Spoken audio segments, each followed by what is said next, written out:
Hello and welcome to the Nash Tackle Off the Hook podcast. Just to make you aware, this podcast may contain some explicit/offensive language, and if that's not your thing, you don't have to listen, but I have given you a warning. I hope you enjoy the rest of the show. You don't know the half of it, but anyway. I'm skating on the thinnest ice known to man. He said, and they put a poison in the tank that just instantly kills them.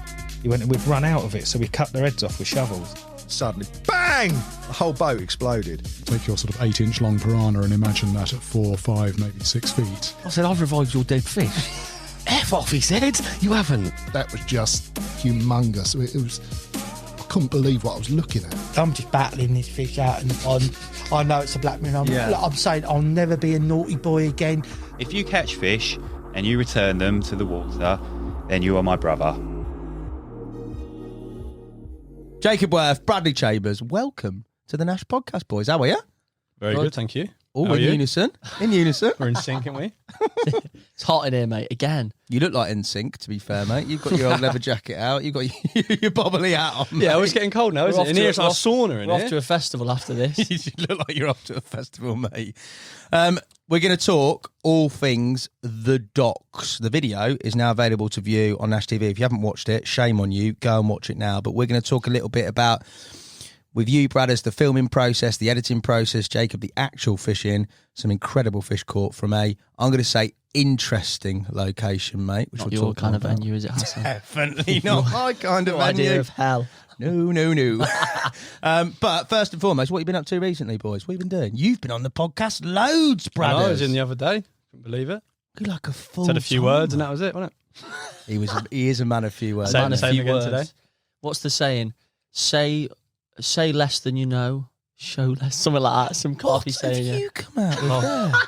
Can't remember the saying. Something about a man who doesn't say too many words. It's reserved. He's full of intelligence. He's Unfortunately, that doesn't work with us. he's blatantly said, "I just want to get home for the football." Yeah, yeah. Yeah, He well, said, it is soon, isn't What it? time is the football? 7 o'clock. It's an hour and a half to get And home. we now know 3 that o'clock England now. just got knocked out because they're going to watch this ahead of time. And I'm sorry for all "Don't you England jinx it, fans. jeez, man." Well, it's too late. You're By against the the time, Welsh, this, mate. You're by the against time the this has Welsh. come out, now we won 4-1. A little bit of grey in his hair as the Welsh in him, mate, innit? He won't survive. On the drive up, Don't he was trying to highlight- pick it out. He was trying to get it Why out. do you always highlight the trying to grey pull it hair? out. Well, it's paint, by the way. I like it, He's mate. lying. It's not grey hair. It's paint. I'm just doing a bit of work. Stress Maybe a is silver working fox, for I brothers. reckon. He could be. Silver blimmin' pineapple head. Silver broccoli. What? That is the level of this man's banter. Broccoli, mate. Someone said to me the other day, your head's shaped like a broccoli, mate. Who said that? Cheers for the compliment. Some geese who come in the shop. Unbelievable. How random. Brad has basically said that the last podcast you were on, you didn't say enough, so you're going to speak for the entirety, aren't you, Yeah. Bradders, today? Yes, fantastic. Yeah, I'm mute. What do you want to ask me? I'll ask you loads, don't you worry, mate. I have to ask very specific questions to Bradders. Jacob, what have you been up to recently, mate? Oh, so I've had the worst start to the autumn ever. I always say that autumn fishing, it's big dot, but I've had terrible success in the autumn. I've been sneaking around fishing for a big common, blanking heavily, putting loads of graft in, wading through a lake to get onto the spot and all that kind of stuff. Not had any success. I then jumped over to my winter campaign last week on my fishing boat, and that's going well. That's all I can say for that one, though. Or is that filmed and to That'll be be the released? next That'll be campaign. released in probably 4 years. What? Now, It takes a while to edit these things. yeah, Hassan. it takes a Wow. while to edit, especially with a man of detail like Bradders. Oh, But Here we go. we're working on a series at the moment, Canal Campaign, which I'm filming, which is going pretty well. You're filming it, are you? Well, I'm filming most of it, yeah, because you don't want to come and fish with me. Oh, it's a bit bloody awkward, isn't it? No, Ooh. Brad has to limit himself one session on the boat a month because it's not. Why is exactly that? most- The last most time- No, I comfortable. enjoy the boat. I enjoy Yeah. the boat, yeah. I think It's the good last time I saw you guys on a boat together was on a story, and you basically spent the whole entirety of the filming session trying to get somewhere through lock gates, and then you ended up just basically sacking it off, didn't you? No, we went in the end. That Did was Yeah, that, detour onto the Regent's Canal. so that'll be Well, the other canal campaign. We're working on 2 at the same time, just timing whichever target fish we think we're going to get first from which time of the year. So we had to take the boat way out of London, and we got to the lock. It should have just been a couple of locks, and we got to the lock, and it's an electric lock with a key, and it was out of commission, wasn't working. And the only way we could get to where we wanted to go was go all the way round onto a completely different canal through about 10 locks to get back to where we were. We're doing it like 1 a.m. in the morning, going through locks. This It is was what I saw. Only to get stuck in the very only last to get lock. stuck one lock away from where the big one was that I wanted, Just and we were wouldn't stuck open. in between two locks. We couldn't open the gates. Canal and River Trust had to come in the morning. They shook it a few times, and yeah, it's open. I don't know what you were on about. Unbelievable. You parent. And then I Two skinny boys who couldn't open fished it all September and blanked. Welcome to the autumn. Back to London again with the boat. Oh, more London fishing, please. No, thanks. Just stick to late till Yeah, follows, mate. mate. Give me some stock, mate. I haven't got enough time. Do you know what I mean? But Yeah, other than that, that's it, mate. Just on the that's boat. what you've been doing. Yeah. Bit of editing, but stuff coming out. This video, Yeah. pretty epic on a number of levels. I'm going to say, Bradders, and you're going to laugh when I say this, the first 2 minutes, 35 seconds may be the very best first 2 minutes, 35 seconds. Is that because you only watched 2 minutes, No, 50 seconds? No, You I'm a leave me thorough hanging. researcher. Oh, Leave me hanging. You're not really. It's not. I don't think. No, that's that was really for him. down That to was you. for him. Oh yeah, That was for him. the intro to that is like I'd said it was like a Blur Park Life video meets something else. I don't really know. I can't put my finger on it, but I thought it was very, very, very good, very movie-like. Yeah, that's where we went with it. Movie like not. Why is that, mate? It's a bit different. Is it because you felt you need to be different? Yeah, this one I felt like we did. Otherwise, Why? it's just going to be, campaigns are a little bit boring if you just get someone sat there. Oh, he's digging you out. I mean, yeah, some of your interviews were a bit long. We had a chat about We had to that, cut didn't we? We loads had to out. cut a lot. Yeah, because these boys, I always say it, they come down and they make me talk for 5 hours about what colour cloud's going over. And I say, you're not going to use any of this. It's so boring. And then in the edit, he says, it's so boring. I was devastated. Been working on this film for 2 years and he goes, too many interviews. Basically scrapped all the interviews, refilmed hard it. And he was work, like, he'd come up to me and went, this is my concept. And I thought, don't know if Yeah, that's you going to weren't vibing with work. it at When I first, first were you? watched it, I thought, I don't know where this is going. I But, trust. mate, I trust. I watched it. What and I was like, your yeah. concept film like? Well, for the intro. I mean, it's been done loads, isn't it? The intro, you going in and out of London, but the way it was shot was a little bit different. The track overlay, there's a little story behind it. And then like diary entry, like telling the story isn't me going, so I'm here at the docks and like, telling it. It's more like Well, your reflecting. generic campaign sort of film is just an interview and then they overlay the footage over the top and you're just sitting there staring at someone. I mean, Terry can do it because he's fantastic. Yeah, at it. Terry- He's the best, but Oh, I got- he's not quite I'm Terry. not quite Terry, yeah. So we tried to just switch up a little bit and keep it as engaging as possible.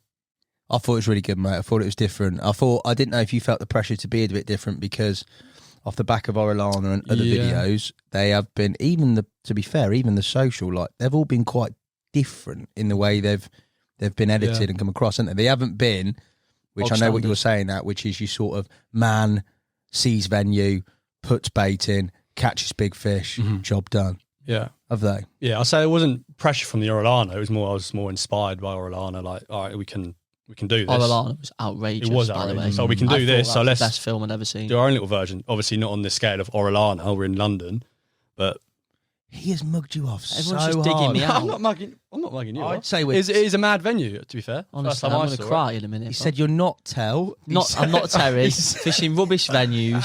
He has absolutely Digging me hammered out. you, mate. I'm going to get a bit upset in a minute. No, I'm joking. HR, mate, get the complaint in. You're done. You're out of here, kid. In terms of the actual filming process, obviously, Bradders, I think I might be wrong in saying, but you were there for majority of the film content sessions, but there were other videographers. Dan dipped in, didn't he? Dan popped in. Don't for make him look like he's working more than he is. Yeah, Dan with Dan me, the popped in for majority. one. So for like 2 years it lasted. And he came a couple times. 10, Don't make maybe him 10 look like he's doing times. loads of work. 10 times over 2 10 years. times. And that was all to film interviews, which we scrapped. But yeah, I think I was there for two of the fish. But then, yeah, Dan popped in for one where you caught that scaly. And that was it. He never came again. So it's kind of like my little soul project, I suppose.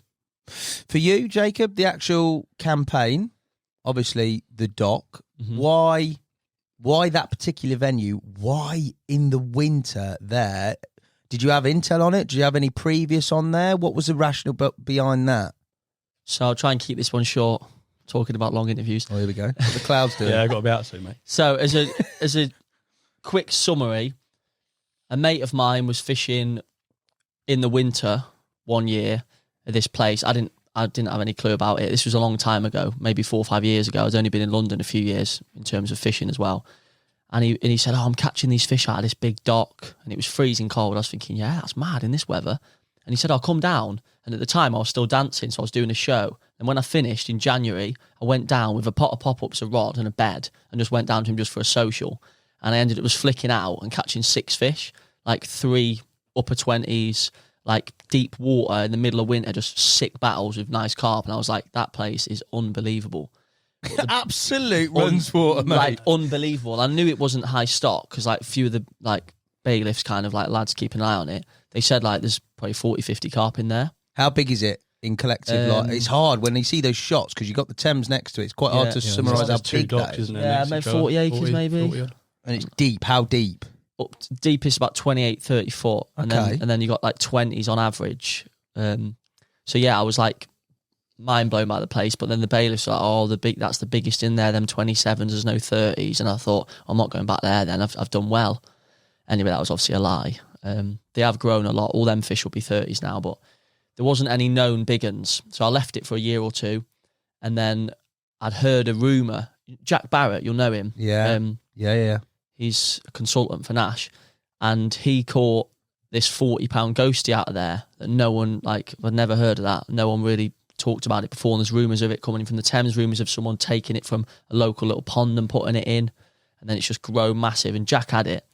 And then me and Stacey, we were looking for a place to live at the time. I was with her mum and we wanted to move out. So I started looking at boats. I was telling all the mariners, oh, this will be great to live here, knowing like it was just for the fishing. And then that one come up. She said, oh, that's the cheapest marina in London. And I was just like, yeah, let's go for it. She was like, no, but not fishing. Like, actually for living, this is good. And I was like, that's perfect for me. And we moved in. And I always said I wanted to keep it a winter campaign because there wasn't going to be years and years worth of fishing, like with 40 carp, like staying positive. I wanted to try and catch them over a longer period of time. I didn't just want to smash it all out and then be living in the place for 4 years and have caught everything. Yeah. So I thought, let me fish other places in the summer and keep this to a winter campaign, knowing that it's got form in the winter. So yeah, started filming straight away, just like baiting quite heavily on that spot. I had the red letter session. And then the boys came down. I think I'd had a couple of fish. Mm-hmm. And then I was on a 10-night blanking streak. This was the first winter back. Yeah. And the boys came down, him and Dan. And this was when I wasn't working for Nash full time. Yeah. But I was like sponsored angler. Yeah. So like I was feeling the pressure a little bit. Like the first time on a proper shoot, and literally we just rocked up and had 2 fish. One of them being like this unbelievable, like a couple of ounces under 30 pound, really nice big plated scaly thing. Live on camera, got the bite on camera, got all the footage playing it, netting it. That was one of like the highlights, I'd say, of the whole campaign. And then yeah, Brad come down with me a few times after that. I sacked it off for the summer, spring, went off somewhere else. Was watching them though. Did you keep bait going in over the summer? No, don't bait it at all. Few people fish it in the summer, but it's not fished a lot. It's like a syndicate. Why isn't it fished a lot? It's a syndicate. It's not a real syndicate though. Anyone can fish that, can't they? No, not anyone can fish it. It's not like officially a syndicate, but it's a club water. So you need to go on a waiting list to get a ticket. So if you wanted to go and fish it, you wouldn't be able to fish it. You'd have to go on the back of the waiting list. Pretty policed or what? No, not. I wouldn't say police, but there's locals who fish it walking around constantly. So if you set up your gear and you haven't got a ticket, they'll just ring the bailiffs and say someone's here who's not got a ticket, and you'll be asked to leave. So you can't just really poach it that easily. But yeah, didn't fish it all summer. In the think about November time, started baiting it again. Then it was winter number 2. And winter number 2, I had hardly any bites. I thought I was going to have to do like 4 winters to catch the big. So there's the big ghostie, which was last out £40. There was a decent mirror. I'm watching them on the boat as well. So where my houseboat is, they come in there knowing they can't be fished for. High walls, fenced off, get seen with a rod. Immediately, like the control office come out and ring the police. Oh, what, even off your boat? I can't fish off my boat. Why can't you fish off your boat? Because it's a small dock at the side and there's a channel in between the 2 docks and you're not allowed to fish off the boat because if I fish off the boat, it's then encouraging other people to fish in that dock, and the club say it's not fair to the other anglers when I'm hoarding all the fish into somewhere no one else can fish, catching them all off the boat. So there's a few, the lock office where I bought the boat from, they won't allow the fishing, and the club wouldn't like it either. So I was on this boat, couldn't fish off the boat, but I was watching them in the summer, like seeing, oh, that's a nice mirror. Look, that mirror then come out at like 33. Sorry, it wasn't 33. It come out 33, and then I photographed it at 37. So that then became a target. I was like, that's going to be 40 next time that comes out. And the ghostie.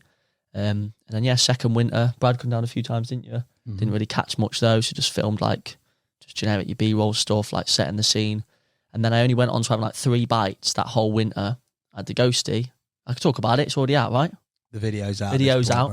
Right? So I had the ghosty. I think was my first.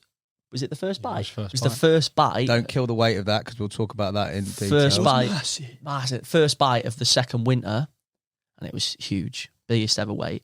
I'm going to drop this one. I don't like saying things that I don't know are factual, but I'd say I'm 90% sure it's the biggest carp in London that's ever been caught.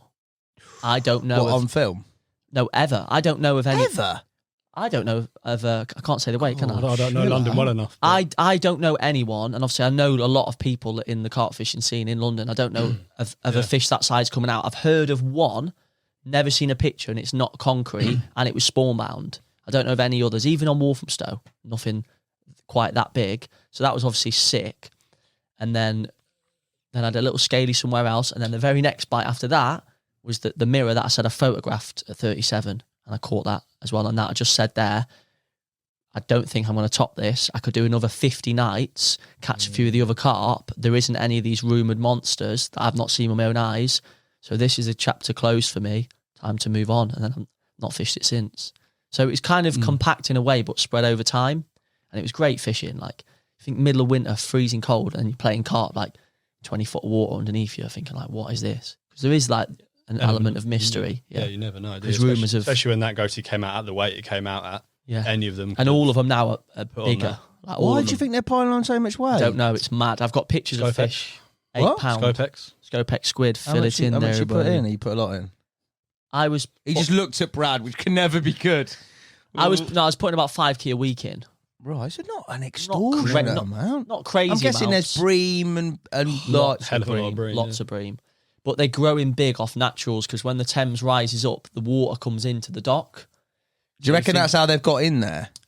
I don't have a clue, mate. I don't think anyone knows. I've got pictures of 50% of the stock 10, 12, 15 years ago. Some of them are really old, so you haven't got pictures. But some of them, 15 years ago, were like £10, and you can see all the scales when they're that big. Mate, you're holding them. That's like crazy, some of the locals, isn't it? and now they're like £35. So they're growing in the dock. I don't know how they get in there, but some have definitely come in through the gates. There's stories of when the Thames goes low, that the gate that doesn't open, there's 2 gates, one doesn't open, they're just stuck in a little pool flapping the carp. And it's like right central London. Jeez. Like, not even a mile from like the London Eye. Yeah, opposite Canary Wharf. So there's carp in that bit of the Thames, and they go to the gate and wait, but then the gate doesn't open a lot. Once a week, whenever a new boat comes in and out the marina.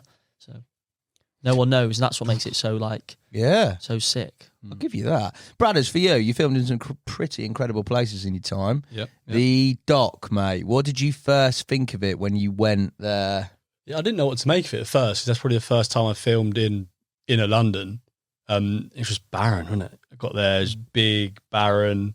It's a cool place. It's different, and you've got people walking around, running, and you're just bivvied up. I had to bivvy up and like put your pegs in like in between the cracks in the bricks. Like it was a different experience for sure. Trying to hide your camera bag underneath your bed chair. Like you think at first I thought I'm in London, could be a little bit sketchy. fine, not sketchy at all. Like, no, not at all. No drama. I've had none there. Surprisingly, I've had none. Not even like. I mean, you must have like people come and talk to you and say, "What are you doing?" Yeah, you have a few drunk people, and a few drunk people coming past. I'm all tucked up, and sometimes I don't use a brolly. I'm just in my bed chair, bag over my head, just sleeping there. And then a few drunken guys stumble up, and you just put your head out your bib and you start chatting to them. All right, lads, how you doing? And they start coming over. It's weird because it's like if you walked around that dock at night time with your phone in your hand, it's getting snatched. It's gone. You're getting robbed. What? You're getting robbed. Yeah, in that area. Like there's a lot of young lads getting about on bikes and that. So you'd think, are you safe there fishing there all night? And you hear them going past you, but they never ever gave me any trouble. Never once. If I was standing out on my phone and they see an opportunity to rob me, that'd be it. Yeah, but then saying that, I've had my camera out. He's had his camera out and no trouble, which is it's a bit surprising considering I must have done like 40 nights. You think on one night you'd get like you'd land yourself in a bad situation, but What a reassuring factor in your head when you turn up for your session. Just one night out of these 40, I reckon. Yeah, it could get Might done. do me. but it hasn't yet. Touch wood. Fair play. No, but it is a wicked venue with Canary Wharf as a backdrop.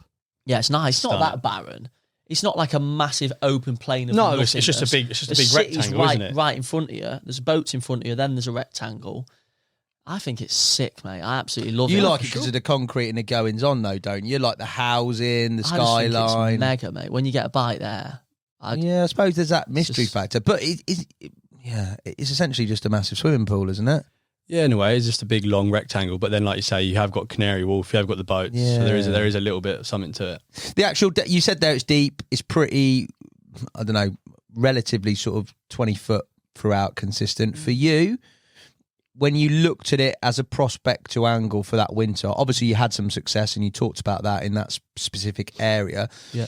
When you're fishing it, was there anything that sort of drew your attention to where potentially these carp could be? Because like you said before, other than your sort of marina, which for some reason you can't fish despite owning a boat in there, I know. we won't go into that. I don't even get You was there anything in the dock that said, all right, winter campaign, I can't fish here, but this is an area where I'd potentially think that they could be? I just wanted to go off Howard Court and where other people, that general area where the boats were, comes from. So you got really shallow end at one end, then it drops off 28, 30 foot all the way along, not much going on. Then you've got a little shallow bit, which is good in the spring, and then it gradually comes up from where the Thames comes in. You think the silt, every time the water comes in, the silt is pushing along the dock. So it's highest at the point where the silt comes in first. Oh, okay. And then it slowly goes down, down, down, down, down. How high, how shallow does it get? It's like 4 foot. Oh, jeez. Okay. So, yeah. It's 4 foot where the water But comes. just deep silt. And it's called the middle finger. I don't know how deep it is there, to be fair. I've not done a great amount of time in that bit. It's a summer spot. Yeah, So I've never yeah. fished it. But it drops off then, and when it meets the boats where I was fishing, it was about 12, 13, a lot firmer, and that's before it drops then to 20, which I would class barren land in terms of that dock. So I just fished that 12-foot bit, and I obviously was catching. I know it's not a lot, like I think maybe 10 fish in 40 nights, but there's other people who've done 30 nights alongside me fishing other spots and not had a single touch. So I was like, it's not worth me wasting my time trying to fish somewhere else. But we did go on to fishing the Red Bridge, which is like 4 foot deep, right at the other end in the middle of winter, because I heard a match angler had hooked a carp. Right. So I went down there and we did one night and I caught one. And I was like, you weren't meant to catch, right? and I was like, that's mad. Like, maybe if I'd have done all the nights here, I would have been catching them. So like, but then I caught the big ones. So maybe I didn't get quite enough time on there to unlock other little spots. But I was catching enough to stay and just. I think it was the bait. Like the carp we caught were pooing out. They were pooing out barrels of Scopex squid, like literally a tube Big come out of one, like a sausage, just pure Scopex squid. So they were definitely like revisiting the spots and eating the bait because like, I'd have nothing for ages, and then all of a sudden I'd have 3, 4 fish, but they've come in. I mean, so All your bites from that 12-foot area, apart from that one that you said was from that. other than that one, all of them were in that zone. Right. Different spots in that zone. The big one at the end was on a spot that I hadn't caught a single carp from, but I decided to change because I was blanking. So I just put one off a different boat and try a different approach and just go heavy boilie and bottom baits instead of pop-ups, which I caught on. And then I had like 4 bream, put the rod back out, and then I had the big one and ended the film. So there was a bit of moving about, a bit of chopping and changing, but most of it was it was all about sharp hooks, consistency, getting out no matter what the weather was, and just staying positive. Because that's all. It's no like crazy technical things. It was just getting the fundamentals bang on, and that was all it needed. Just really. playing weight, wasn't it? Yeah. Bradders, filming with him. I'll film with him. I don't know what it's like filming with him as a videographer. He's full of beans. Yeah, He it's loves always a chat. laugh. Not as many beans It as is you. always a laugh. Always energetic. But to be fair, that's the first time we filmed together, wasn't it? At the start of the docs. Yeah, it was. And I 2 years ago. think we got along like a house on fire. Brad's my favourite Nash employee. Oh, You you think? can't say that. Of course I you? can. Look, he's What absolute about legend. if Tone comes? I out wish next we year? never met, to be Well, honest. me and Tone have only shot a couple of times. Bradley's with me every week, so he puts up with all my Bradders, annoying how have you got- antics. How have you got that? On your short- butt, yeah, go on, yeah, I'll have another one. How have you got that short straw, mate? Was this like divvied up by yeomans at the start of the year? It was Yeomans. It was to get Jacob off Yeoman's case. He just thought, here you go, Brad, you have him. I'd I was ring like, all right, Dan and sweet. go, You sound. he'd go, "Hi mate, how you doing?" And knew in the back of his mind, what do you want? Yeah. And then eventually he passed Brad the role of managing. And now I'm Jacob. going, oh, it's Jacob. No. Yeah, mate, you ain't going, are you, Brad? You're a different. Brad's a bit of a different beast, I think. Probably wouldn't answer that call, would he? But genuinely, though, in terms of you two filming together, how did you find the whole process? Obviously, you caught a few, but it was spread out over a long period of time. For you piecing it together and making it a film, obviously there was a big change, if you like, in all that interview stuff that you recorded and got rid of. Mm-hmm. But in terms of the actual process of working with him on camera, the bits you needed to get and everything else, did you find that quite easy in that type of location? Or was there any sort of challenges that you faced? No, I wouldn't say there's any challenges.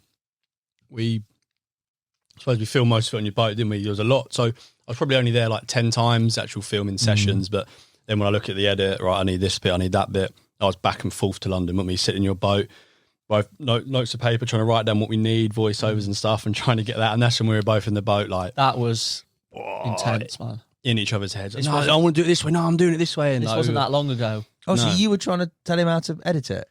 No, but you got to think he was in a way, yeah. That annoyed me. Yeah, but I'm the editor, mate. No, but you've got to think he only came 10 times, and it was 2 years ago, so he wouldn't actually remember, and I'm not expecting him to, what the hell went on. So he just starts editing it, and like that, it doesn't. It's like I'm like, that's not what happened. Yeah. And he's like, yeah, but I don't care. I'm making the film. So we had a bit of like a backwards and forwards. Sort of story, but eventually we kind of worked to where we both kind of got what we wanted out of it, and the story was truthful and everything else. But yeah, I think the style of edit that he picked for it was like really good, and I loved it. But we had to work. You think we've got to film all the narrations to cover what happened? You were in here, weren't you? Using the old voiceover, weren't you? We were going to come in and do it here, but we decided not to. You sacked it off. Took us 2 days to film the narration. Yeah. So you got to think we've got to compact 10 sessions into a couple of nice clips. And you're doing the 10 sessions. We want it to be stylized. No, I mean, like each voiceover might be covering 10 nights, and he's got to like think of the best clips to keep it engaging. Yeah. And then I've got to do the voiceover. So the next night was and it has to fit with the music, and then we did it all, and then we were like, should we come in the podcast? No, we can't do it all again. Because like to get it right, it's like hard. Yeah. I mean, so I gave you the rough cut, didn't I? And then the rough cut, you were like, "Oh, you missed this out, and you missed that out." Because I hadn't been there the whole time, the whole duration, so I wasn't quite sure on. So I missed that fish off. Don't want to put that fish in there. But then you were like, "Nah, it's got to go in there because that adds to this." And yeah, because you can't have too many fish in an edit, can you? So we were like, don't need a £4 common in there, do we? No, exactly. Sounds a lot, mate. With a horrendous self-filmed shot where you like your head's cropped off. Some self-filming, didn't I filmed. No, he's very, very good at self-filming. I filmed loads. Very like good. I filmed. Do you know what it is, right? I don't film that much wanting it to be used in the film. But you say, for example, so every session he's got me in the boat, getting my stuff ready, taking my gear across, casting the rods out, loads of B-roll every time. But the reason why I do that is because if I catch the big one and I get the GoPro footage, he's got the nice sequence to go to that. But then I don't catch it for 40 nights, and he's got barrels of footage that he's never going to use. But in between them barrels, there's a few snippets that work well. And I was like, you haven't even looked through it though. There's bits in there. And he's like, I'm not going to use it anyway. I'm like, no, but you need to, because that works well. So that's where we and we had to sit down together and spent days going through it together. And I think most films I wouldn't have needed to say anything, because normally it's like 3-4 days shoot and he knows what he wants out of it. But on this one, no one really knew exactly what we wanted. No, it couldn't have been a plan, because it was like winter, and do you know what I mean, it was lasted like over 2 years. Yeah. And it all came together in the edit. In the end, we came together. Yeah. Just sat down and thought, what can we do with it now? That's where the idea for the intro came, and the history of the docs. And even that was how can we make it different and make it engaging and fun? So it was just filming that was a ball ache as well. What, the intro to the history the of the intro, docs? he just wanted me travelling to the boat from the shop, my workplace. I thought it went quite smoothly. No, it didn't go smooth. What did people say though? I always think like there's some shots of you there, like coming from the shop, going out, and there's like a lady there who's clocked the camera 100%. She's clocked the camera. Yeah. She's gone, what the? Like that, and you're just going, ding, ding, ding, ding, following it. Just gone. And she's just gone. What? Did you get any weird like reaction to that, or is it just like no Karens or anything? No one. Did you not feel a bit weird, mate? Like I'd feel a bit awkward. What, in filming me? I don't mind doing like a speaking bit with like people watching you who are like anglers, but just going out in general public, like mincing around, I'd feel a bit awkward with the camera following me, I think. It's less awkward than without a camera following you. You're just like a weirdo then, don't you? What do you mean? Walking to where you want to go? If I'm walking and stuff and he's filming me, it looks like we're filming something cool. So people will know, oh, he's obviously creating a video. But I'm just walking around with a load of fishing gear. It's looking like some weirdo on the train. That's when they look at me like, what is this guy doing? you in the army? And Is that what you get? And then I have to say no. Yeah, especially when the invasion happened. Yeah. Okay, you going to Ukraine? Serious, I'm not lying to you. Think about it. I've got 2 big bags, bed, bivvy, all this stuff. You have got also like a old lady's trolley, haven't you? No, I got rid of that. Got rid of that. I've got a DeWalt Builder's trolley now. You've got a what? Upgraded. A DeWalt Builder's trolley. Straight to Screwfix. Yeah, that's the one. Incredible advert for Nash Tackle. Yeah. Unbelievable. Unbelievable. You did have a old lady's trolley though, didn't you? I did have an old Why lady's did you trolley. upgrade That was from IKEA. It's about £20. All the bolts were falling apart and it wasn't strong enough. So I got a new one. But yeah, that thing when we travelled across, he just wanted a few little shots of me getting to the boat, and then we got to the boat, yeah, and he went, didn't like that. And I went, I'm very like. I said, you're so pessimistic. I said, that's so pessimistic. I hadn't even looked at the footage, and you've just told me you didn't like that after we've just spent all day travelling. Are you serious? And so, because you can't get these shots twice. Once you've tapped on, you're on the train, you're on the bus. You know, yeah, he went, no, you stop went the too bus, quick. mate. Let me get off. Like, I'm gonna get him right. So I've filmed my 24. It's not out yet. Okay, and you can tell when somebody's editing a piece. He's obviously editing your piece. Yeah. Full heart committed. Yeah. Don't like this. Yeah. 24. Majority of my bikes has been in night time, and I went, "Is this any good? Like, is this all right in the night?" Because obviously there's loads of lights on, and Mozzie's eating everyone to death. Fair play to him. He stayed up for the whole thing, and he's gone. Don't care. I'm not editing it. it's not my problem. It's not my problem. It's passed on to someone else. That is literally. When it's not your edit, it's easy. We didn't sleep that night. That night was horrendous. Yeah, that night was brutal. We won't talk about that night. Oh, jeez. Yeah, no, we had it. But then normally in edit, I'd shoot, I'd film it, and I'd take away the edit and solely work on it myself. But because this one spanned over 2 years, and you were involved in it very much, obviously your fishing, so we thought we'd try and do it together in a way. And I needed your insight and your memory really, so I knew what. Yeah, mate, it's worked. It's an incredible piece. For you, brothers, would you fish the place? Is it a bit of you? Ooh. Oh no, it's not. No, it's a wicked place, and I think I would. Yeah. Would you? I could see it being a bit of brothers. Would you, Hassan? No way. Why not though? Why not? What do you mean? Why not? Why would you not want to fish it? I want to see concrete, mate. Yeah, the last thing I want to see is concrete. I think I would in the spring and summer up Redbridge. That would be good fun. Yeah, in the shallows. But where else I would you not fishing sit in winter, there and though? slog out the winter. Where else are you fishing in the winter? I don't need that city backdrop, mate. It's not. It doesn't. No, it is what you two see. It's beautiful. No, is it though? It doesn't do it for me, mate. I like it. Don't get me wrong. I like a beautiful, picturesque lake surrounded by fields and birds chirping and singing as well. But for a big dock, I can't explain it. A big barren dock, as you call it, but the city's behind you, almost like it is. For me, that's a negative. Like all these tower blocks going up everywhere around you in a place that used to probably be fields. It's quite a sad thing. But then the fact that the fish are still there all those years on, and the place is still held itself, and there's water, and you can fish. It's like it really feels really unique. Yeah, it's a different. And when the rod goes, mate, I can't explain it. I get that. I get the fact that there's an element of that unknown. 100% get that. That's exciting. But I just think it's the place for me. But it's horses for courses, isn't it, mate? Yeah, do you know what I mean? It's a different energy. I'd say there's always something going on. You can always hear something. Always something going on. Whereas if you're sat in a field, it's a bit dead, a bit boring. Always someone coming around to chat. Always someone doing something. Yeah. Sound of sirens in the background, whatever. Like there's always. Talk me through the baiting. So obviously you put a lot in. You talked about squid boilie. You talked about this area around this 12-foot zone. For you, the application of bait, you said there's a big head of bream in there. Was there anything around specifics, different areas, or was it just literally consistently this zone that you only baited? So I baited. No, it was originally it was just going to be that area because that's near to where my friend was catching. So my friend on that first ever session, he was fishing in the channel between the two docks. Okay. So little channel between two docks, catches fish all year round. There's a raised concrete, almost like a raised concrete boulder, so that if the Thames Gate breaks and the water drains low, this is what I believe it's for anyway, the water drains low into the Thames, say the Thames is low and the lock broke and the doors open, all the boats would come down, break all the pontoons, and it'd be disastrous. So there's a big girder and that stops the water running from Greenland in South Dock, and it's raised, so it goes from 25, boom, straight to 15. Right. Right underneath the bridge, and that's a good spot. And obviously the fish trafficking, they're coming through both docks quite regularly. But I didn't want to fish that even though I knew that'd get me the most bites, because a lot of people fish there. Okay. So a lot of the locals will go or people turn up, they'll fish there. So I don't want to bait for someone else. So I purposely fished a bit further round within the same area.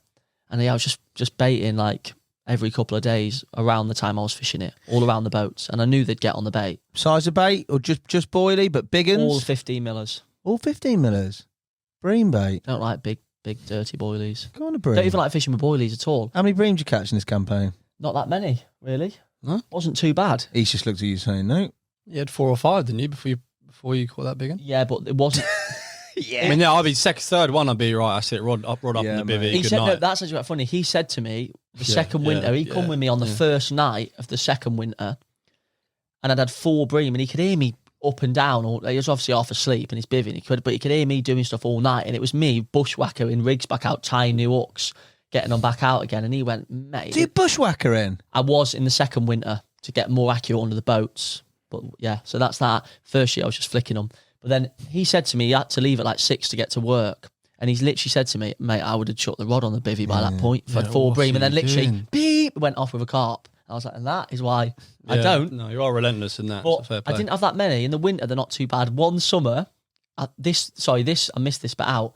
After I fished with my mate, I said there was a big gap before I came back when I heard Jack had the ghosty. But before that, I did 1 session in the summer. I thought, I'm going to have this off in the summer if it was that good in the winter. And I went out with a big bucket of particle and filled it in thinking, I'll get through the bream. I had about 15 bream in a night. And that's the only time I've ever reeled the rods in and gone, cannot get through to the carp. There must be hundreds of bream. But in the winter, I probably had 15 bream. All went in 40 nights. I suppose they are less active, aren't they? And there's a fair bit of water there. And they can't get through the boilies in the winter. You don't think 15 minutes? How big are the bream you caught? No, they'll eat. They can put them in the mouth. They can put a 20 mil boilie in the mouth, but they can't digest them anywhere near as good as the carp. So they're a lot slower, and they're not as switched on. You get periods where you might catch 3, 4 in like an hour, but generally, I reckon I had 20 bream tops. So I don't want to start putting massive hook baits on. Because in the back of my head, there could be like a 50-pounder with a wonky or a little stub nose, and they can't get the boilie in its mouth. So I always like using small hook baits. That's the difference. Do you? Yeah, because I've seen carp with like, especially in the docks where they're feeding on the walls a lot, banging on the walls. Some of them get rounded. There's a 30-pound scaly now with a mouth the size of a 15 minute. It's not like khaki. It's just a little round. It's just a little tiny shaped mouth. Honestly, you wouldn't catch that on a snowman or a 20 mil boilie. So I just have that bit of like anxiety, like, no, don't use massive hook baits. But yeah.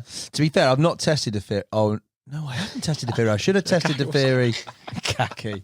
I should have tested the theory at Farlow's, mate, when we fished for that drop episode. But like Basie and Max both say that if the bream are there and they're on a spot, if you put a decent size hook take bait it quicker. out, they'll have that before a small. Yeah, because it's easier to take it in, less energy. Yeah.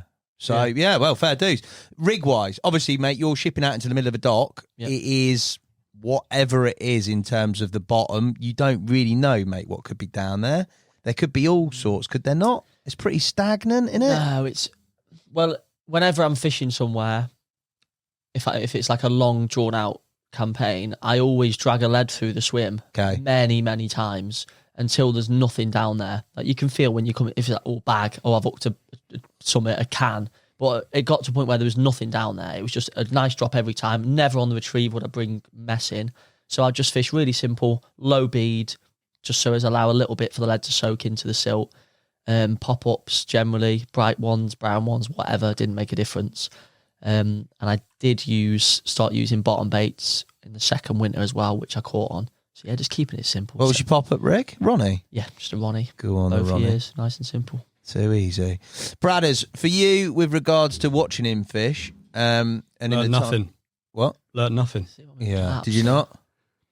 It's a very different. I'd imagine it's a very different style of angling, but I'm guessing that what he said there about bushwhacker in towards boats and making sure you've got a good drop is pretty synonymous with where you could fish absolutely anywhere. Yeah, that's not anything too special. Nothing too technical. There's nothing too technical, but it takes a certain amount of motivation to put that amount of time in. But it doesn't. It doesn't take a crazy skill. So that's why loads of people don't do it, because they just haven't got the drive to go and fish somewhere like that.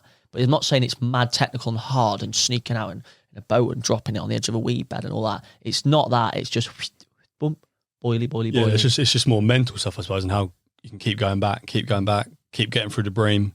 That's what I would say I would have learned. Your motivation, persistence, just to keep going, keep getting the rod back out.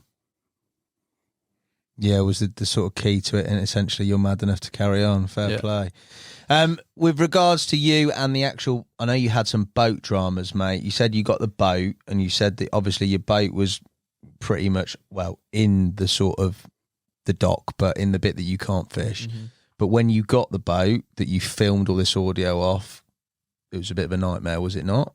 At the start of all this? Yeah, so when we bought the boat, we bought it during the lockdown, and we couldn't get a survey because the surveyors couldn't have the boat out of the water because of COVID, couldn't come into contact with people. So we bought the boat without a survey and went off the existing survey, which was just a fraud, basically. So this boat had a lot of issues, and when we got it out, we moved on in July, and in spring the following year we had it out the water, and mate, just like, we spent £6,000 on it, and Jesus. That's all of my labour and friends' labour. That's like 2 weeks flat out grinding a whole boat down to shiny steel, 6 coats of paint, ripping stuff up, and then we had to pay for a welder and things like skills we couldn't do.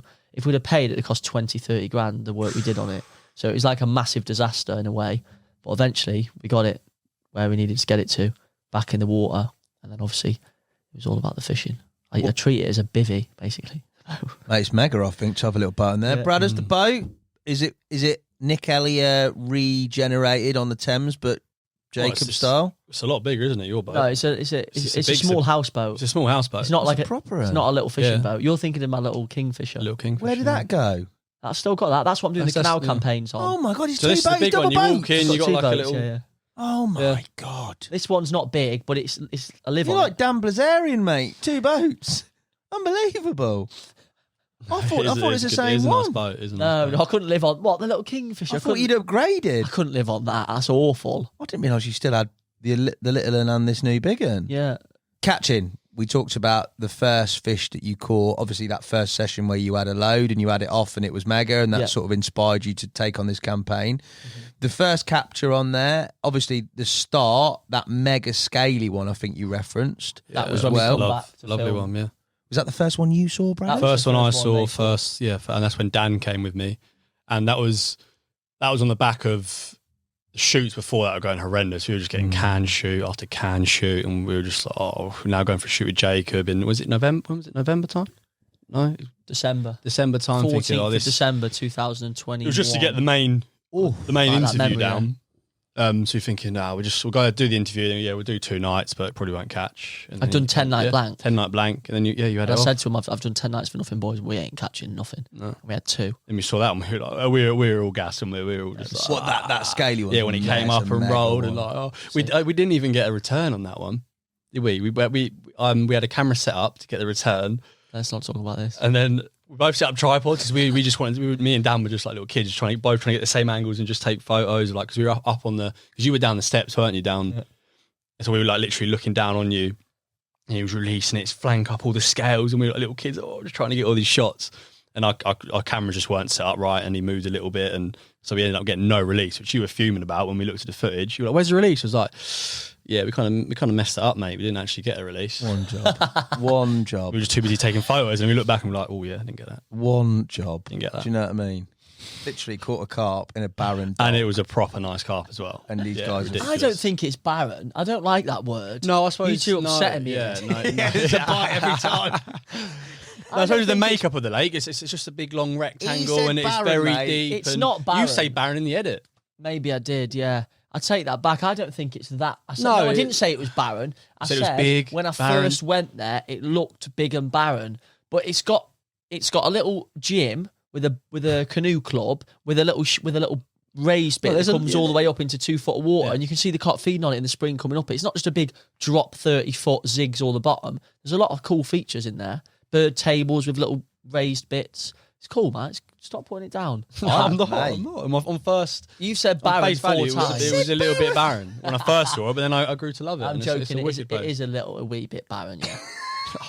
Full Gone circle, right full round the circle, houses, yeah. hasn't Yeah, it's barren. Imagine filming with this lad. It'd be an absolute mare, wouldn't No, it? it wasn't a mare. Straightforward. Straightforward, job done. Nah, it's always a laugh. It's always a laugh. The the actual sort of fight, the fish, you've got a lot of deep water. I mean, off where the spot you're fishing, you've got down to 20 foot. The fight on those fish, you're on mono, not on braid, yeah? £20 bullet. £20 bullet. What's the fight like on them, mate? All of them fight like mad. Yeah. Don't see many hooks, mate, I bet. There was a snag. There was a snag to the left. So say I'm fishing, not fishing right in the boats, but I'm fishing up towards boats, and there's a snag behind the boat. I don't know what it is. I've got no clue what it is, but it's up in the water. It's like, maybe it's like a rope coming down and they go round it. But it's one of them things that you can't make sense of in your head. Like, say I'm fishing here, the fish were going round the snag, nothing I can do about it. Kiting, pulling like, they're kiting, and they get round this snag, and then you think you go down that way and eventually it comes back round. Yeah. But then when I come this way, it come free. So it made no sense. It must have been some weird snag that was just like complete luck whether they come out of it or not. And I lost 2 fish in that, which was devastating. What, cut-offs, or do you just go solid? They weren't cut off. The first one went locked up solid, and then I was feeling shaky, and then the shaking stopped, and then it just come free. So the fish had obviously dropped the hook. And the second one just cut me off, which was absolutely devastating. And every fish that I hooked was there, and I said to myself, if I lose one more fish, after losing 2, if I lose one more fish, I'm not going to fish there again. Right. But then I was really on it. Clutch was done up tight, bricks on the back of the rods, and as soon as I had a bleep, I was sprinting to the right and just dragging them, and I'd never lost another fish on it. But that was something about that spot. They must have been loitering in that area, because that's where I caught them all from. I had other rods, one over there, I tried one over there. Every single bite was off that one spot, apart from the last bite with that mirror, which was on a different one. So yeah, something good with that little area. But I had to fish beefed up. I went to mono snag leaders eventually, £40 snag leaders. Right. To the £20 leg clips, leg helis. No, helis. helis. Helis before. Yeah, helis. Big old leads. Not massive. Wasn't dropping the lead. Don't need a big lead because it's silty. So it's like 6 ounces when it's sitting in the silt. It's like dead heavy. Do you know what I mean? I wasn't dropping the leads because otherwise I'd have gone through 1 million leads with the bream. God, yeah. About 20 bream, that'd be 20 leads gone. But yeah, simple fishing really. In terms of like some of the fishing I do in the spring and summer, like the way I end up having to do crazy stuff to get the rods out and set traps. But this was quite straightforward. It was just like repeat. Bradders, filming it, being on the docks, other anglers, the whole London scene and how sometimes it can be quite territorial and protected. Did that play into your head around all that? The fact that you're going to pretty much film it all, you can't really film it in a non sort of undistinguished way. Yeah, people are going to know. It's Canary Wolf in the background. Like you It's can't get around it. No, it didn't come into my head because at the end of the day, it's on It's you. him who's gonna get It's killed. on Yeah, you. brilliant. You're the fisher and you've done it. I'm just there with a camera. It's what they always do, the videographers. You know, like Let's make a film on it. No, boys, I don't really want to film this. Oh, leave. Everyone's going to hate me. You love And then- filming. He's like, I got this place we could blow up. I don't really think we should film this one. Like, this is one of them ones. And they're all like, nah, man, it'll be sick. And then when the edit comes out, they go, all on him. All on him. Yeah, No, but but you couldn't get around No, it. but this one I didn't care. This is the first place that Why didn't you care? This is the first place I class as special with big carp in it. Well, I will get hate off the locals, but it's the first time I've not cared. In the past, I've not filmed so much because I knew it was like if I blew that, it's too special. At certain venues in London, I filmed the GoPro pointing down, even though the backdrop's incredible because it's not one of them that you want to publicise because it's a ticket. So if this film goes out and 1 million anglers in the UK, I want to go and fish there, which is always the negative effect of a film that publicises a venue. They can't fish it because they need to go on the waiting list. Okay. So that's the difference in this one, where normally you see I'm like trying to film stuff discreetly and hide the venue. But this one just didn't need that because they can't fish it unless they've already got a ticket. And you said you had no aggro film in it at all? No problems at all? Happy days, even with everything with regards to all fishing? No any mishaps apart from lost fish, nothing else? Everything was pretty seamless by the sounds of it? Yeah, because I thought it was going to be like 3-4 years it's going to last, but you smashed it in two winters. Yeah. So in and out almost. Didn't have loads of fish, got the ones that you wanted, ones. so it ran smoothly. What do you Really think was the smoothly. key in terms of, obviously you said they're going through the bream, keeping the bait going in, all that. What do you think the key was between those times when you actually did catch? You said you did 10 nights for a blank. You just don't think the fish were there or having a feed? Was it condition based? They weren't there. Nothing to do with conditions. I wrote all that down, tried to be all extra carpy. My notes on my phone is like 12 degrees southwesterly wind, pressure 1022. And I was writing it every time, and all the captures was completely random. Nothing to do with the weather. I caught on every different kind of weather front you can imagine. And when I caught the big uns, it was the worst weather, which I talk about in the film. I say I wasn't going to go. It was freezing cold. It was all, just didn't feel good. And I was going to just not bother. And I went and then I caught the big un. So it's just like, there was nothing in it in terms of the weather.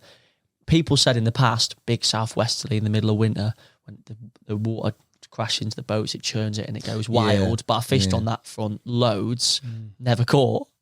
Full moons and all that. I don't think it mattered. The fish were going around the dock. They'd sit for a bit, for a couple of weeks. They'd come out, have a feed. Oh, there's that Scopex again. I'll have a bit of that. And then I'd catch. It probably was the only bait they're seeing in that quantity. Yeah, there was a few boys fishing it, but they weren't catching, so they wouldn't have been baiting a lot.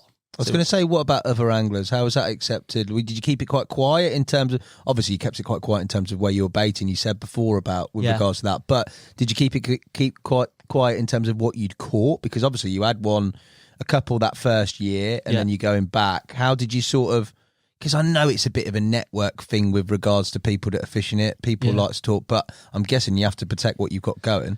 Well, in the winter, I'd say over the last 3-4 years of me keeping in tune with the place, I'd say there's only ever a maximum of 3 people fishing it in the winter.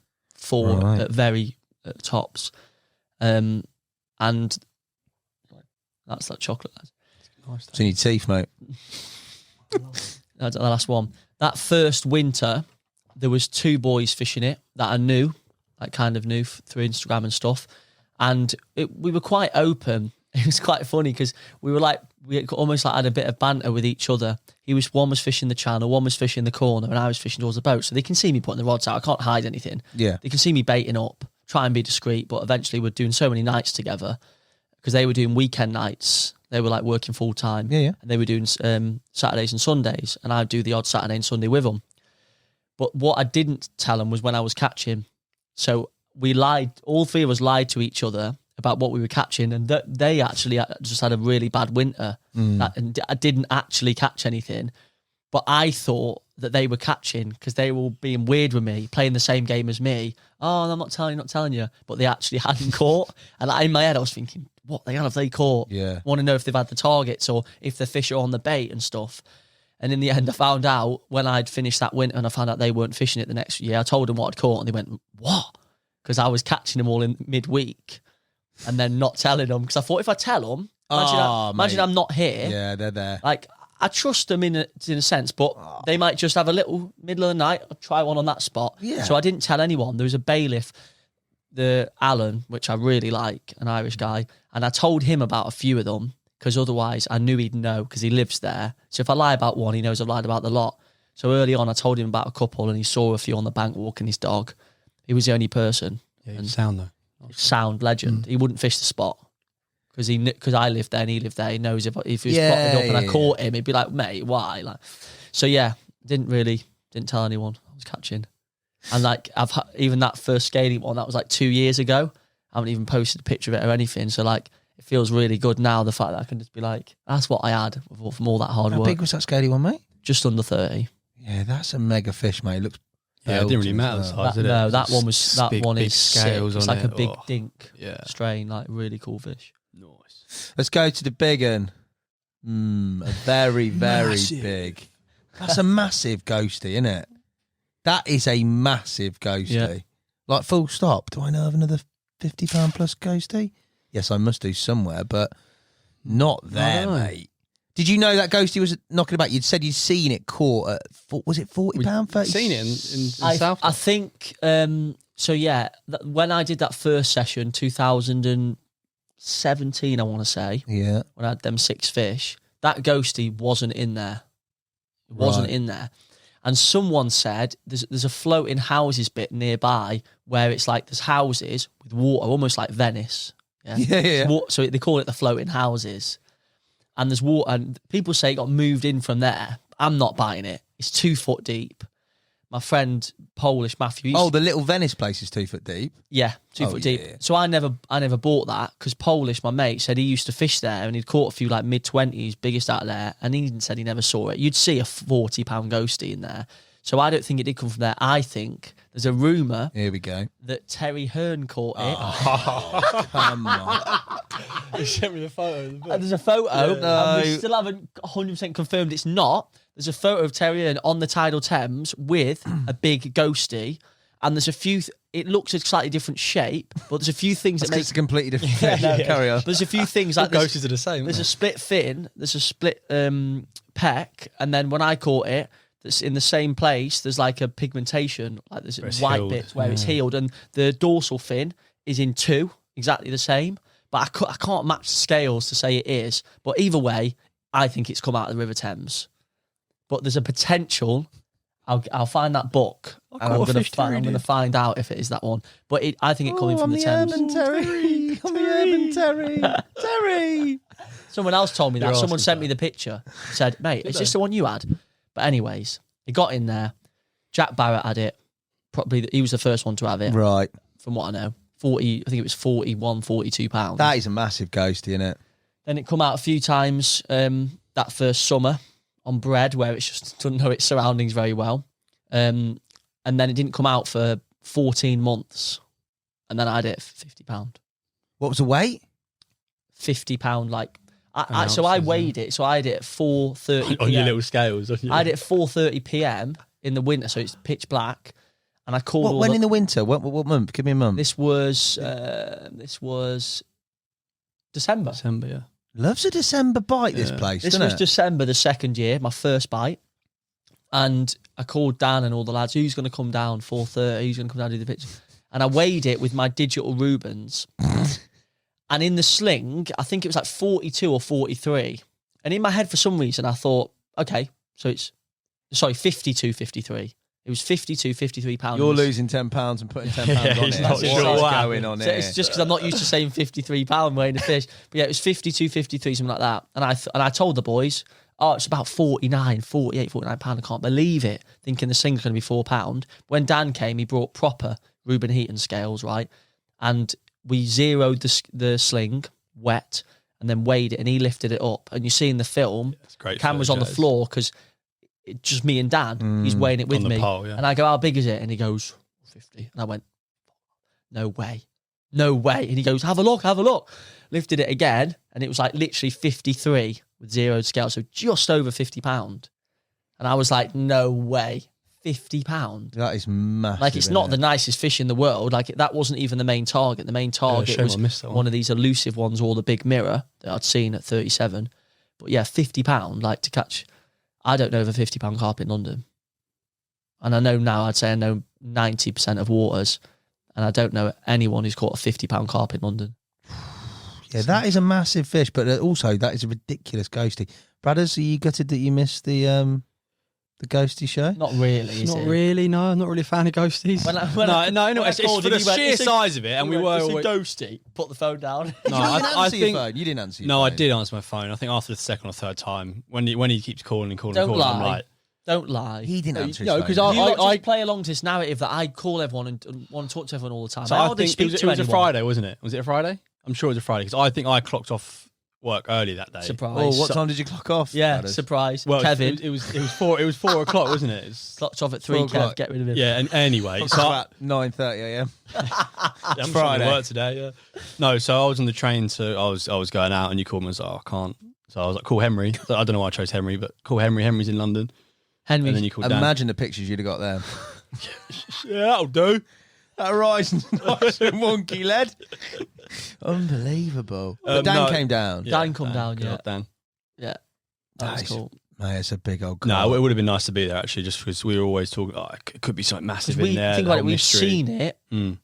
We'd seen it in South Dock, where my boat is, clear as day, where it's swimming around, spawning. You stick a GoPro right in its face, and it just swims past. And then you catch it in like deep in the middle of winter. Yes, and it comes out at £50. So the dynamic of the whole thing, makes it like that's probably the best bit about the docks, I'd say, is they all move into South Dock, where your boat is, for summer to spawn. You can just walk around all the pontoons and just watch them.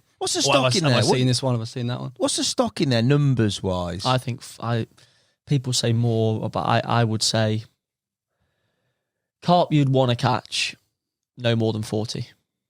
Jeez. Because there might be a few little £8 commons like that randomly. Oh, that's a tiny little common there with that one. Well, there's not a lot, so there may be 55, 60, but like proper doubles, 15 plus, decent ones you'd recognise, kind of thing. Radders, would you catch a cricket back common 40 or a big ghosty? Oh, don't be so stupid. I'm asking the question. Yeah, big ghosty. Cricket back mid double common or a £50 go. I don't like. I'll be called Henry Lennon, wouldn't I? I don't like ornamentals. I'm going to clip that. I wouldn't pick an ornamental over. Radders will regret that. He'll text me later going, "Oh, don't put that in. Edit that. Take put that out. that in, Take yeah. that out. I meant to pick it back. No one would pick a mid, like a below £20 common over a £50 like Look, ghosty this in is a a dog. buy. I've not even talked about the photo of it looking like a £30 and some dodgy weighing yet. When you show me, are you sure it's 50? Are you sure? 100%. It doesn't look £50 at all because it's not. I think it's going to do 60. Jesus. It'll come out at £60. I'll say it now. I mean, It's got the frame. Yeah. that fish will come out at £60. I don't understand how they're putting so much weight on in there. I get it because you I don't plied it with bait. Absolutely, no, it's not. It's not But that. it can't be. It's absolutely full of Daphnia and brine shrimp and things like that. Well, they're just If you look in hammering South that. Dock in the summer, there's like the first 4 foot is just completely full of loads of. I think it's Daphnia, Right. and then you just see the carp Yeah, they're eating this on the side going of the about walls, for isn't they? all day long, or at night.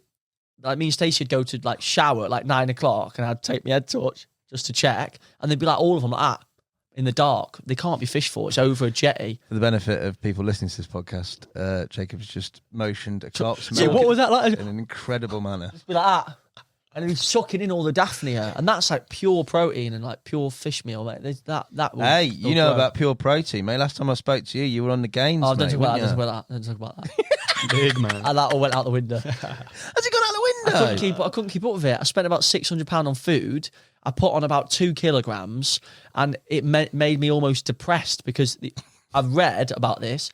If you eat too many carbs and stuff like that to try and gain weight when your body's not supposed to be like that, it drains all your motivation and everything. A hungry man is a motivated man, and I was never hungry. I was forcing food down myself, and I couldn't get up. I didn't have any motivation, so I'd rather be a twig and feel good than look good and feel I'm rough. pretty sure me and Rob said that to you on the shoot, mate, didn't we? Yeah, you did, but I can't. What are you doing eating 17 eggs, mate? Yeah, but I can't go to Jamaica and take me top off and look like a literal lamppost. So I wanted to be in decent shape. Some people dig that. Lamppost, mate. I like being in decent shape, but it's not, when I'm fishing, it's not possible to eat enough to gain weight. Yeah. Well, fair dues, mate. That's a whole different story. The number of carp you actually caught in the end total, I'm guessing you didn't put all of them in the video, or they've not all been filmed. How many did you have at the end of this campaign? Stock of got a 40. clue. Go on, you must I haven't remember. got a clue, mate. Over 20 carp, no. No. Over 10. Well, I had 6 back in 2017. Don't count them. Couple of recaptures from them fish. I reckon I had 13 fish. Yeah, that's a good effort, that, isn't it, mate? But I had the top 3. The ones you want. The Scaly's the best one in there. The one just under 30. That's the best carp in there by a long way. Yeah. Yeah. And then the big mirror has to be second because it's an upper 30. And then the big ghosty because it's a 50 Was pounder. the big mirror the last one you caught? Yeah. Yes. And the nice. ghosty's obviously a 50 pounder. So that has to come in third. But then there's 2 others now that are 30s. But I was like, do I stick it out for 2 30-pound mirrors that aren't as nice as the one I've caught? It's not worth another 40 nights. I'd rather fish on my boat on a canal somewhere and start a new chapter. Is that completely done for you then? You don't think you'll ever fish that again? No. Even if those fish really kick on and go silly big? Well, I still live there. Still on the... I'm going to check it out this spring. But if I see What's it going to take? Well, One of those mirrors going north of 50 when I pounds? first came back, there was a rumour of a mid-40 fully scaled that I'm not buying. There's no pictures of it. It was rumours. I saw it. Spoke to a few people actually believe. They said, I haven't seen it. The pictures, I can't show you the pictures. So I never believed it, and I never saw it in the water. And there was another one, rumours of this black-eye common. Again, Yeah, it was a nice one. looked mega. There's a photo of it this big and a photo of it 30 pound and it hadn't been seen for 8 years. People saying this is absolutely massive. And I seen it in the water and it was similar size to the common that I caught. I caught a 30 pound common as well that we didn't talk about. and it was similar size to that. So I thought, that's not worth it, really. It's not grown crazy. But if I see this mid-40 fully this spring, then obviously I'll fish it again. Because even with this is a thing that always comes back to this, where people say, like I'd say 90% of people say to me, mate, why do you care? Just make the films. Like, we like watching them. But then you get that few percent that are fishing them waters say, selfish, you're blowing it to everyone, which I do understand in a way. But like, it's my job to make carp fishing films, and sometimes I have to be a little bit like, I have to just film it. Do you know what I mean? And like, but with this place, it's a syndicate. People can't just get a ticket, and no one's going to fish it. Bradders, for you, what would have made that video better? That 50 With Terry Earn in that it, not 50 me. pounder being a scaly, Just the and fish. not being a ghosty. You think the rest of it is spot on? You think storyline wise, you think Yes. everything, you're happy? Yeah, storyline. You wouldn't put Perfect. a big lost fish in there or something as a bit of a negative flipping turn of events? Didn't or lose any, but we only lost 2. No, I mean, like, would you put that in there? I always quite like that in a. Yeah, add something to it, but no, I don't. No. That is the only thing when I look back on it as well. yeah. The only thing that I'm like, what makes this film better? What makes it better is a big, incredible carp. Because I wouldn't. Mate, you caught a £50 ghosty. Yeah, but it's a ghosty. I wouldn't go. Oh, don't give it the big. You were now. just Before you you came came on it, oh, ghosty. We've got to do a podcast about a big ghosty. Yeah. Oh, no, Don't switch but this on me. genuine. No, genuine. This is not me giving you some banter, mate. If that is, and I don't know because we don't 100% know at all. If that is the biggest fish caught, it's got to be the biggest fish caught. Has somebody caught it subsequently at a bigger weight or not? It come out since I caught it. It come out last week at £54. So then all the locals said I was lying, or no, I wasn't lying, and it'll do £60. I know it. So that's already going up. But I'm saying, preceding that, when you caught that fish, that was the biggest carp that you knew of in London. Yeah. Even if that's a ghosty, And it still that's is. a And pretty... I could right, be wrong. you're I'm not saying, like, when you say You're right. uncaught, and then mate goes, well, actually, it's not. You just Terry Earn caught it, you told me. You made that up to sound Your cool. boy. I know it's not uncaught. I'm not saying that, but you know when people say this one's uncaught. Yeah. Whereas if the ghosty, I don't want to say it's the only 50 in London because I've heard rumours of a 50, but again, it was spawn bound. It hasn't come out again at 50. So to me, that is, if not the only 50, it's one of very small 1, numbers. 2, 3. There isn't even a 50 at Walthamstow. All the massive resis, upper 40s are the biggest in each resi. So it's mad that in the dock, with not that many anglers, it's got that big, and it will get bigger. I think. Yeah, That's got crazy, bigger. crazy. Yeah, You're saying it's it's come come out out at 54. It'll come. It's not even fat. If you watch the film, you'll see it looks like a upper 30 because it's not got a big deep belly. It's just a solid fish. Yeah. But like it'll grow. It'll definitely grow. I don't think it's like a stunter. You can tell just by the frame. It's just going to keep going. It's mad to think. I often think, like, if you go into London and you look at all that water and you know it more so because you're sort of into it, it's mad to think, like, It's in there. you don't really know what's in there at any point, do you? And that's why I didn't want to make. I said to Dan and Brad, they said after that first winter when we caught that scaly, let's put the film out. Done, yeah, get it done. Yeah, I said, no way.